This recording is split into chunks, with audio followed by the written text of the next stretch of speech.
श्रोताओं, आज के फनकार कार्यक्रम लेकर हाजिर हूं मैं आपकी दोस्त नेहा शर्मा।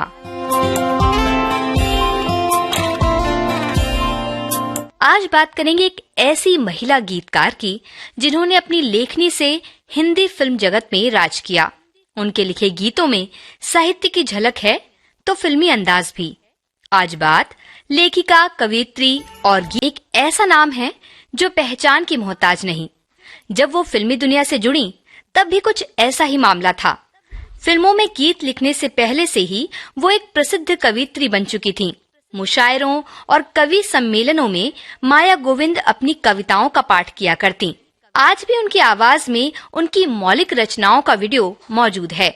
यही कारण था कि राजश्री प्रोडक्शन के अंतर्गत जब ताराचंद बड़जात्या ने कवि सम्मेलन नाम से कवियों और मुशायरों पर 2.5 घंटे की फिल्म बनाई तो उसमें माया गोविंद भी अपनी ही कविता का पाठ करती नजर आती हैं। जब माया गोविंद एक कार्यक्रम के सिलसिले में विविध भारती के स्टूडियो में आई तो उन्होंने उस साक्षात्कार के दौरान अपनी ही आवाज में अपनी लिखित कविता सुनाई थी। आइए यहाँ सुनते हैं उसका एक अंश। मैं अपना परिचय स्वयं दे दूं? बिल्कुल, क्यों? तो एक कथा पेश करती हूँ। इरशाद। जिसने फूलों से मोहब्बत की वो गुलफाम हुए, जिसने फूलों से मोहब्बत की वो गुलफाम हुए, जिसने प्यालों की परस्तिश की वो खयाम हुए। वाह। हमने तो जिंदगी भर आदमी की पूजा की, दोस्तों हम तो इसी बात पे बदनाम हुए। वाह वाह वाह वाह, मेरी तबीयत खुश हो गई। बहुत अच्छा कथा था। शुक्रिया। एक बार आर चंद्रा और भारत भूषण जी सुनने आए थे लखनऊ में, कोई कार्यक्रम में आए थे, तो मैंने वहाँ एक गीत पढ़ा, तुम मुझे प्यार की कसम मत दो, मैंने इंसान टूटते देखा। वाह। एक गजल के चंद शेर सुना देती हूँ तहत में, गा के तो नहीं पढ़ पाऊंगी अभी। हर बशर यूं बुझा बुझा क्यों है, हर बशर यूं बुझा बुझा क्यों है, हर बशर यूं बुझा बुझा क्यों है, कारवां मोड़ पे रुका क्यों है। वाह। हर बशर यूं बुझा बुझा क्यों है, कारवां मोड़ पे रुका क्यों है। शेर सुनिएगा कि लिखते लिखते जरूर रोया है, खत का मजमून मिटा मिटा क्यों है। वाह वाह। लिखते लिखते जरूर रोया है, खत का मजमून मिटा मिटा क्यों है। और ये शेर खास तौर पे सुनिएगा कब्बन भाई। उसने लौटा तो दी किताब मेरी, एक पन्ना मगर मुड़ा क्यों है। वाह वाह वाह वाह, बहुत खूब। उसने लौटा तो दी किताब मेरी, एक पन्ना मगर मुड़ा क्यों है। और ये शेर सुने आप कि वो न आया मेरे जनाजे पर, वो न आया मेरे जनाजे पर, फिर मजारों पे ये दुआ क्यों है। वाह वाह वाह, अच्छा था। फिर मजारों पे ये दुआ क्यों है, हर बशर यूं बुझा बुझा क्यों है, कारवां मोड़ पे रुका क्यों है। और एक शेर, आखिरी शेर इसका सुनिए जी। कि खिड़कियां मैंने बंद कर ली हैं, चांद पीपल पे फिर टिका क्यों है। वाह। खिड़कियां मैंने बंद कर ली हैं, चांद पीपल पे फिर टिका क्यों है। उसने लौटा तो दी किताब मेरी, एक पन्ना मगर मुड़ा क्यों है। वाह। जितनी आसानी से हम माया गोविंद के जीवन की इस कहानी को कह रहे हैं, उनका ये सफर और यहाँ तक का जीवन इतना आसान नहीं रहा, बल्कि संघर्षों से भरा रहा। इन संघर्षों की बात करना भी बेहद जरूरी है, क्योंकि चंदन की खुशबू जिस तरह पत्थर पर घिसने से फैलती है, कुछ उसी तरह संघर्ष से लड़कर इंसान अपनी कला, अपने हुनर को तराशता है। माया गोविंद इस बात का जीता जागता उदाहरण। 1940 को माया गोविंद का जन्म लखनऊ में हुआ। जब 5 वर्ष की ही थी तो पिता की मृत्यु हो गई। बड़े होते होते माया गोविंद ने दोनों छोटी बहनों और माँ के साथ परिवार की जिम्मेदारी अपने कंधों पर ले ली। जैसे ही पढ़ाई पूरी हुई, बीएड करके लखनऊ के बाल विद्या मंदिर में पढ़ाने लगी। इसी दौरान शंभू महाराज से उन्होंने कथक सीखा और भातखंडे संगीत विद्यालय से संगीत की 4 साल की शिक्षा ली। इन सभी कामों के बीच भी उनका मन रमा था कविताओं में। माया गोविंद ने अपने एक इंटरव्यू में बताया था कि उन्होंने सम्मेलन और मुशायरे आम थे और बेहद खास भी। इनमें शामिल होना आसान नहीं था। ऐसा ही एक आयोजन दिल्ली के लाल किले में हुआ करता था, जो बहुत प्रसिद्ध है। यहाँ हजारों की संख्या में लोग शामिल हुआ करते थे। इनमें नीरज, रामधारी सिंह दिनकर, बाल कवि बैरागी जैसे दिग्गज कवि अपनी कविताओं को लोगों के सामने रखते।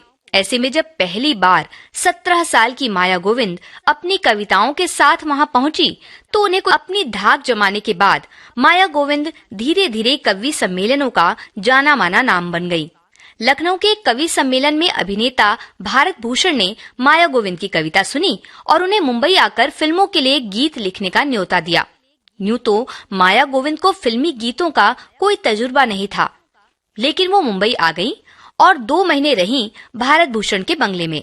भारत भूषण के भाई रमेश चंद्र मुंबई प्रवास के दौरान माया गोविंद ने 11 गीत तो लिखे, लेकिन जब बात आई फिल्म के संगीतकार खय्याम को सुनाने की, तो वो इन गीतों को सुनने को तैयार ही नहीं थे। आखिर जब उन्होंने माया गोविंद के 2 गीत सुने, तो उस फिल्म में संगीत देने के लिए हामी भर दी।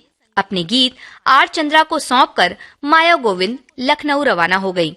उनके दोनों गीतों को तैयार तो किया गया, लेकिन ये तीनों ही फिल्में कभी कैमरे का मुंह ही नहीं देख पाई। सालों बाद माया गोविंद के लिखे वो दोनों गीत आर चंद्रा के बेटे राकेश चंद्रा ने अपनी फिल्म मुट्ठी भर चावल में लखनऊ वापस चली गई थीं, लेकिन फिल्मी दुनिया उन्हें इतनी आसानी से छोड़ने वाली नहीं थी। मुंबई में एक कवि सम्मेलन के दौरान अग्रिम पंक्ति में बैठे निर्माता निर्देशक रामानंद सागर को माया गोविंद की कविता इतनी भा गई कि उन्होंने माया गोविंद को अपनी आगामी फिल्म के गीत लिखने के लिए मुंबई आमंत्रित किया। माया गोविंद ने फिल्म के संगीतकार लक्ष्मीकांत प्यारेलाल के कहने पर माया गोविंद ने एक रात में ही गीत तैयार करके उन्हें फोन पर गीत सुनाया था। गाने उन्हें इतने पसंद आए कि अगले ही दिन रिकॉर्डिंग रख ली गई थी। इन्हीं दिनों फिल्म निर्माता गुरुदत्त के भाई आत्माराम भी अपनी फिल्म बना रहे थे।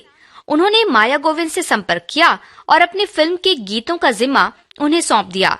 आज भी हम उन गीतों को गुनगुनाते रहते हैं। प्रभावित कर रही थी। उनके गीतों में साहित्यिक पुट लिए उनकी भाषा शैली मोहती है, वहीं दूसरी ओर लोकगीतों का सा अपनापन और सहजता बांधता है। उर्दू, हिंदी, अवधी, छंद, सवैया, गीत, कवित हर मामले में माया गोविंद समृद्ध हैं।